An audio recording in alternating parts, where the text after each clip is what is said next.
If you are here to talk about Benezia's death, you need not bother. She brought it upon herself. Don't pretend it doesn't bother you. She was your mother. She was. But she was not. I prefer to remember Benezia as she used to be, before she was corrupted by Sovereign's power. The best of your mother lives on in you. Her determination, her intelligence, her strength. That is kind of you to say. I appreciate your concern, but I am fine. Benezia chose her path, just as I have chosen mine. I am with you until the end, Shepard. I like talking with you, Liara, no matter what the subject. You have been very understanding with me, Shepard. Very patient. I appreciate that. I know there are some strange beliefs about my people.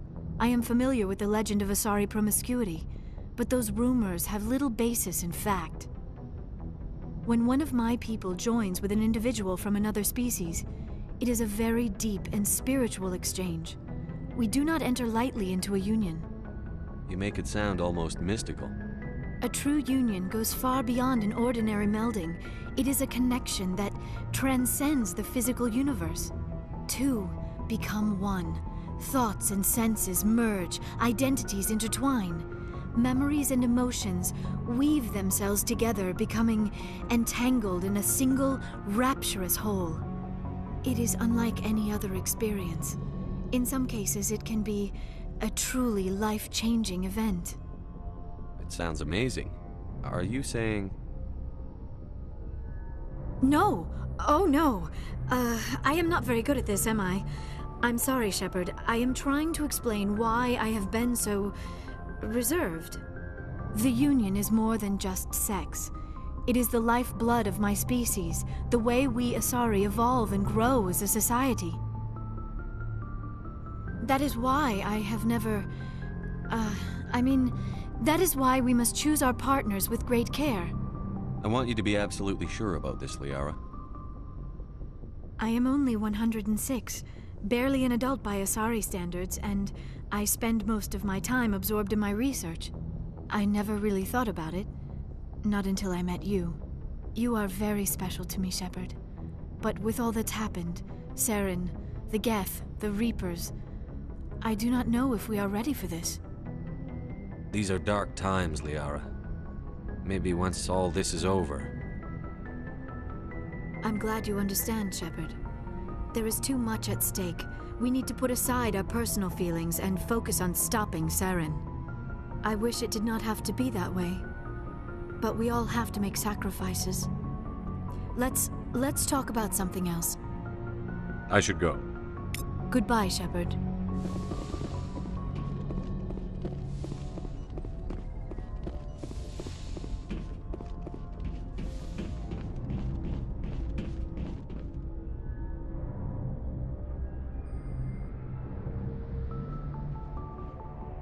Anything you need, Commander?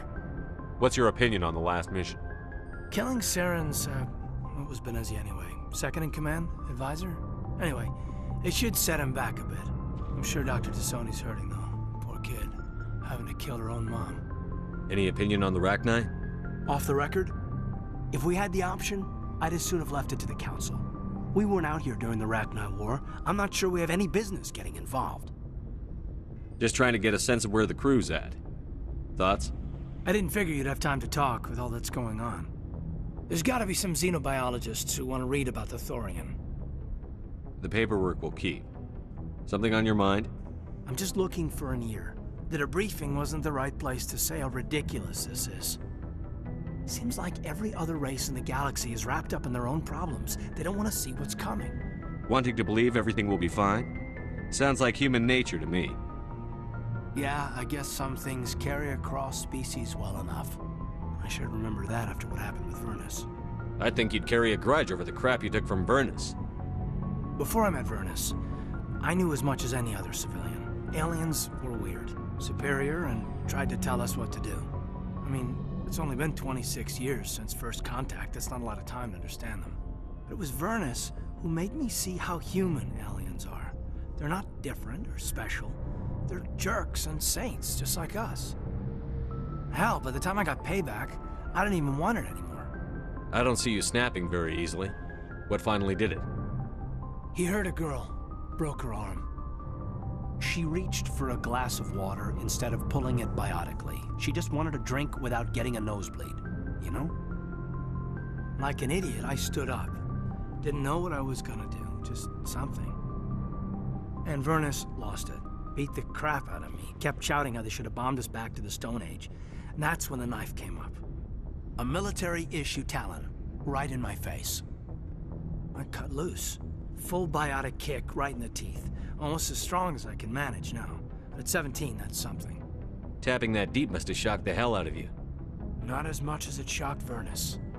It killed him. Snapped his neck. They probably could have saved him if they got him to an infirmary quick enough. But they didn't.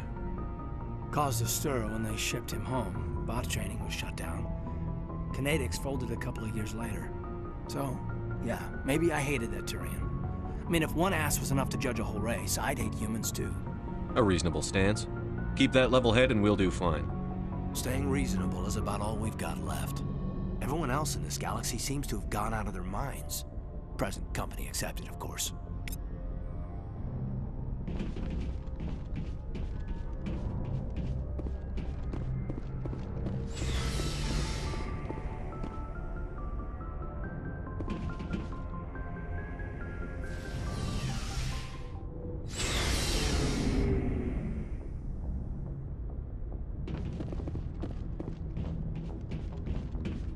What do you want, Shepard? Why did you become a mercenary? Lots of reasons. Such as? Such as, I needed to get out of our system. I needed to eat. I needed to survive. Why not stay and help your people? I tried to help. That's why I had to leave. What happened? I was betrayed. I was head of a small tribe. We were trying to restore order after the war, but the other tribes were against us. They followed Jared, one of the few warlords who survived the war with the Turians. But he was old, and so were his ideas. He wanted to continue the war. He wanted us to fight. Turians, Solarians, each other. It didn't matter who, as long as we were fighting. What did you want? I just wanted Jared to shut up, to stop his ranting. I wanted him to stop leading the tribes astray. But he couldn't understand how much things had changed. We didn't have the numbers to go to war. Even if we did, the genophage made sure we couldn't replenish our numbers fast enough. I told them all to forget about war. We needed to focus on breeding, at least for one generation. And for a while, we were getting through. Some of the tribes started coming around. I take it the warlord didn't appreciate that. No, he didn't. He arranged a crush with the tribes, a meeting on neutral ground. He wanted to talk. We met at the Hollows, near the graves of our ancestors. The skulls of our dead laid bare to remind us where we come from and where we all go. It's as sacred as any Krogan place can be. Violence is forbidden. It sounds like a trap to me. You must have suspected as much. I did. But when your father invites you to a crush, well, there are some laws that even we hold sacred. Jared was your father? He was. Until that day. We talked, but we didn't get anywhere. When it was clear that I wouldn't join him, he gave the signal. His men leapt from the graves of our ancestors like Krogan undead. The few that were loyal to me died quickly. I escaped with my life, but not before I sank my dagger deep into my father's chest. That is why I left, and that's why I'll never go back. You must have family other than your father. Don't you miss them? You trying to make me cry, Shepard? I've got some unfinished business with my family. But that's all. What kind of business? Before I left, I made an oath to my father's father. I swore to recover my family's battle armor. It was taken from him after the uprising. What's so important about this armor? It's a relic. Useless, really. But it was worn by 5 generations of my family before the war. It's rightfully mine. Originally, it was taken by the Turian military. We weren't allowed armor or weapons after the war.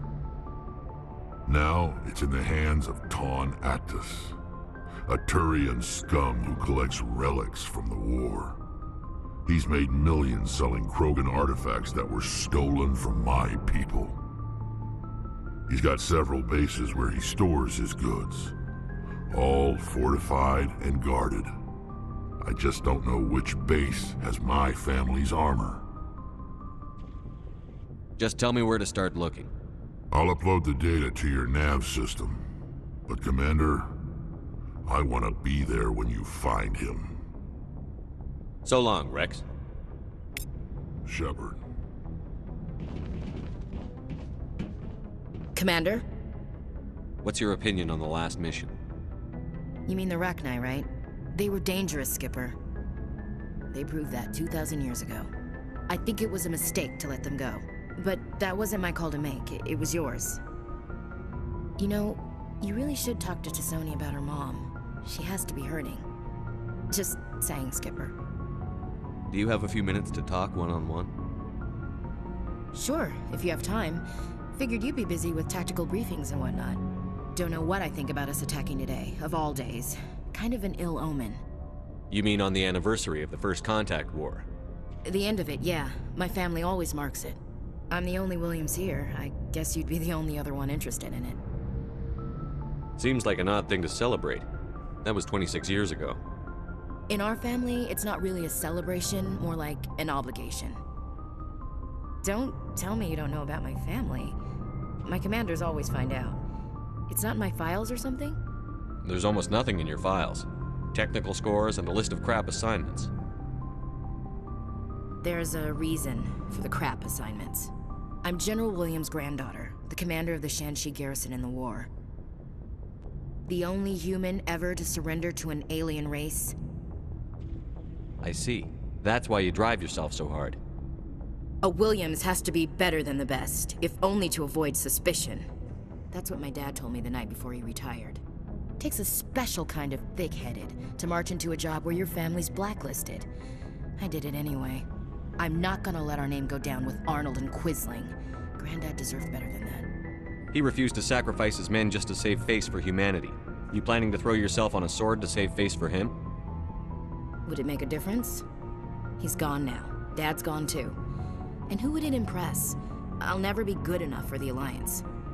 So now you know. Gonna kick me off the ship, Skipper? You're a valuable part of my crew, Williams. If I want an opinion from the head, I go to Alenko. When I want one from the heart, I go to you. I also play a mean game of pool. But anyway, I've got things to do before we land. I'm sure you do too. Dismissed, Chief. Sir.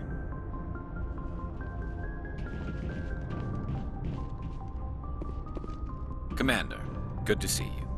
You've been with CSEC a while. Have you seen much action? Well, not as much as you, but yeah, I've seen some interesting things. I'll bet you have. Anything in particular that stands out? I remember this Solarian geneticist I was sent to investigate. That case was a bit disturbing. What happened? Why were you investigating them? I was tasked with tracking black market trade on the Citadel. Most of it harmless, nothing I needed to pursue. But during the course of my investigation, I noticed an increase in the trade of body parts, organs mostly. We usually get a few of those, but not the numbers I was seeing. We weren't sure if there was a new black market lab or if some freak was harvesting organs from citizens. You've seen this before on the Citadel? Every so often, some lab sells unwanted parts through the black market, but they're not as bad as the psychos. I remember this one L-Corps diplomat we caught in my first year on the job. He was hacking people up and selling their organs. Had the station in a bit of a panic. But this case wasn't that clear-cut. Turns out there was more going on than we first realized. So how did you figure out what was happening? First, we got a hold of a sample and ran DNA tests. The weird thing was, the match led us to a Turian who was still alive and was very convinced he'd never lost his liver. After a bit of digging, I discovered this Turian worked briefly for Dr. Salion, the geneticist. So I went to his lab hoping to find evidence of cloned organ development, but there was nothing. No Salarian hearts, no Turian livers, not one Krogan testicle. You're kidding, right? Why would anyone want Krogan testicles? Some Krogan believe that testicle transplants can increase their virility, counteract the effects of the genophage. It doesn't work, but that doesn't stop them from buying. They'll pay up to 10,000 credits each. That's 40,000 for a full set. Somebody's making a killing out there. What did you do about the geneticist? I brought in some of his employees for interrogation, to see if I could get them to talk. While I was interviewing one of them, I came across something suspicious. You mean threatened? Was that really necessary? Maybe, maybe not. Either way, it paid off. One of my detainees started bleeding profusely during the interview. We offered to patch him up and he got frantic, freaked out. I ordered a full exam to find out what was going on. Our medics found incisions all over his body, some of them fresh. That was our big break. These people weren't just Dr. Salion's employees. They were test tubes. Walking, living test tubes. He was growing parts inside these people? Exactly. He cloned their organs right inside their own bodies. Then he harvested them and sold them off. Most of the victims were poor. He'd pay them each a small percentage of the sales, but only if the organs were good. Sometimes an organ wouldn't grow properly, so he'd just leave it in them. Most of them were a mess, but only on the inside, hidden so nobody could see it. I hope he got what he deserved. That's the worst part. We never caught him. Why not? What the hell happened? He ran, blew his lab, grabbed some of his employees, and headed for the nearest space dock. By the time I found out, his ship was already leaving. He threatened to kill his hostages if we tried to stop him. But you went after him anyway, right? I ordered Citadel Defense to shoot him down, but CSEC headquarters countermanded my order. They were worried about the hostages, worried about civilian casualties if the ship was destroyed so close to the Citadel. I told them those hostages were dead anyway. He just used them to make more organs, but they wouldn't listen. No wonder you hated it there. Those idiots just let him fly away. Yes, they did. I went to Patton and told him what I thought of him and his policies. He said if I didn't like it, I could quit. Well, I almost did. All they had to do was disable that ship, stop him from running. Maybe the hostages die, maybe they don't, but at least we stopped the bastard responsible for it all. A few casualties is a small price to pay to stop someone like that. Yeah, exactly. I mean, those hostages might be wishing they'd died by now anyway. Just wish I could have stopped him. That's all. Do you have any idea what happened to Dr. Salion? I sent out feelers from time to time, hoping to find something. I thought I'd found him a while back. He changed ships and changed his name to Dr. Hart, his idea of a joke, I guess. I told the military, but they weren't convinced it was him. I got the transponder frequency for his new ship, but I just can't get anyone to check it out. I'll check out the coordinates when I get a chance. I was hoping you'd say that. But Commander, take me with you when you go. If it's Salion, I want to be there when you find him.